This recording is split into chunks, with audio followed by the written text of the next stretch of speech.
If you believe Russian dictator Vladimir Putin, and I do mean dictator, if you believe Russian dictator and war criminal Vladimir Putin, he's just won another election for another 6 years as Russian president.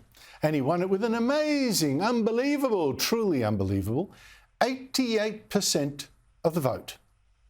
I would like to thank the citizens of Russia. We are all one team.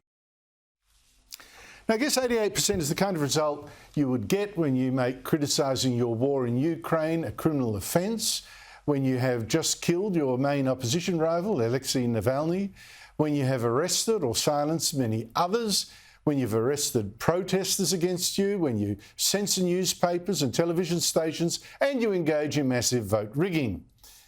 But there were signs this time of an anti-Putin protest that this made-up vote tally didn't tell. I mean, you had women protested by pouring lots of ink into ballot boxes to spoil other ballots, or even setting ballot boxes alight. Many voters held a silent noon against Putin protest that Navalny had okayed just before his death. By turning up at noon on the last day of voting, and then how could police arrest voters, turning up and then not voting. In polling stations in Russia and at Russian embassies abroad, huge queues of people doing this. Now, this is Germany, where the Russians there chanted anti-Putin slogans and cheered Alexei Navalny's widow.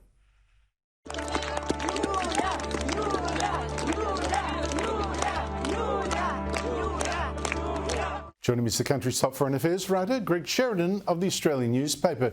Greg, Putin elected for 6 years by 88% of the vote of Russians. Do you believe it, and what does it mean for the world? No, well, of course I don't believe it. I think you had a brilliant idea off air, which he might have chosen 88% because it's an auspicious number in Chinese. Well, it's got Chinese, he depends very much on Chinese support, so maybe he wants to absolutely. No, the vote is an obscenity, and he's humbly thanking the voters. It reminds me, I can't remember whether it was Chairman Mao or one of the North Korean dictators who, according to the state propaganda, played his first round of golf in his life and hit every ball as a hole-in-one, and then swam up the Yangtze River. I think it was Chairman Mao. That's Mao. He swung in world record time. In world record time. And I mean, I don't think these dictators even expect people to believe it. They just are showing you their power. It's but like making you say you believe it. Yeah, yeah. And it's like Big Brother in 1984. Yeah. You know, they just the ability to say 2 + 2 is 4 is what defeats the dictator. And, exactly, and if a dictator can make everyone say 2 + 2 = 5, or in this case 88, brilliant. That just shows who's the boss.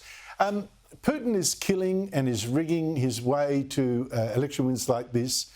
He'll be the longest serving, he serves out this term, longest serving Russian leader in 200 years, beating Joe Stalin.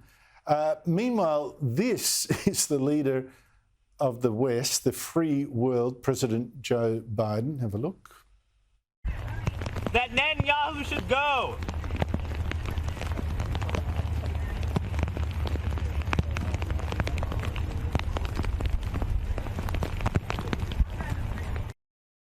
I don't admire Putin's methods one little bit, obviously, but is that man, and the West generally, strong enough to outlast and outfight Vladimir Putin? Well, Andrew, it's a fair question. I got a column in tomorrow's paper outlining how all the AUKUS partners, the US, Britain and Australia, are cutting their defence capabilities, cutting their defence budgets. And, you know, Grant Shapps, the British Defence Secretary, says we're living in a pre-war time. Joe Biden says how perilous the competition with China is. Our own government says it's the most dangerous strategic circumstances in 80 years. But all of our societies are so addicted to welfare payments and NDIS and insanely expensive green energy transitions and all the rest of it, they're not going to spend on defence, and they don't project any vigour. I mean, I think our own government has gone quiet on China, won't say boo on China. Won't say it. Won't answer Paul Keating. It's all of our governments in different ways. Have they said nothing on the Paul Keating thing? Well, not today, I think. And normally, last time he abused Penny Wong and Albanese, they got Jim Chalmers to say, all that he said was, I think Paul is wrong. He still enjoys my friendship, but I think he's wrong on Penny Wong and Mike Burgess. But they won't make the argument. I mean, Bob Hawke defeated the anti-Americans and anti-nuclear people of his day by taking them on and defeating them in argument. Him and Jim Beazley and Bill Hayden. That's right. Whereas Albo, he's kind of got into a fetal crouch and he won't say boo to a goose and he just says nothing. And they think this is statesmanlike, but what they're doing is they're not defending their basic strategic It shows position. they have no courage. Let's talk about that goose, Paul Keating. I talked earlier how he's going to have a meeting, a private meeting, with the Chinese Foreign Minister, Wang Yi. Wang Yi's got an even higher title now, councillor or something, in Sydney, when Wang Yi knows that Paul Keating has been attacking the Albanese government for being too hard on China, what a joke that is, saying we're all wrong and China's not a threat. I mean, he's running an alternative foreign policy as a former Labor Prime Minister. This is totally inappropriate. Yeah, I think it's disgraceful by Keating, truly disgraceful for a Prime Minister to oppose his own government on a matter of national security and connive with the antagonist government. But, Andrew, I want to make this point to you. Wang Yi knows exactly what he's doing, and he is kicking sand into the face of the Albanese government. He's come here to humiliate. No, you're wrong. I thought it was all friends now. He's come friends. Just as when they called Albanese a handsome boy, they knew that this was a humiliating and degrading term.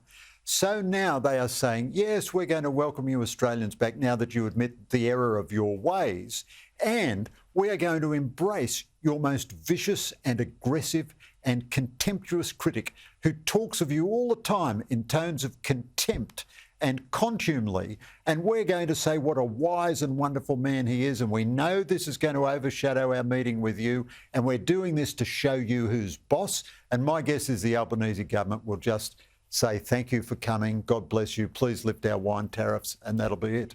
What has this government actually got out of crawling to China? Because it is a crawl. Kimberley Kitching was right. When the last conversation I had with her before her untimely death, the former Labor senator, what a loss, what a terrible loss, was exactly that. I said, can we trust this Labor government to be, incoming Labor government, to be tough on China? She said no.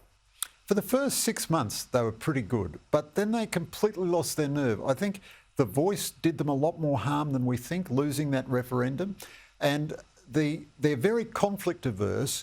Richard Marles, who, talks like Dick Cheney in private, he obviously has no traction or influence in the government whatsoever. It's an Albanese, Wang, Katie Gallagher, Jim Chalmers government. It's essentially a Labor left government.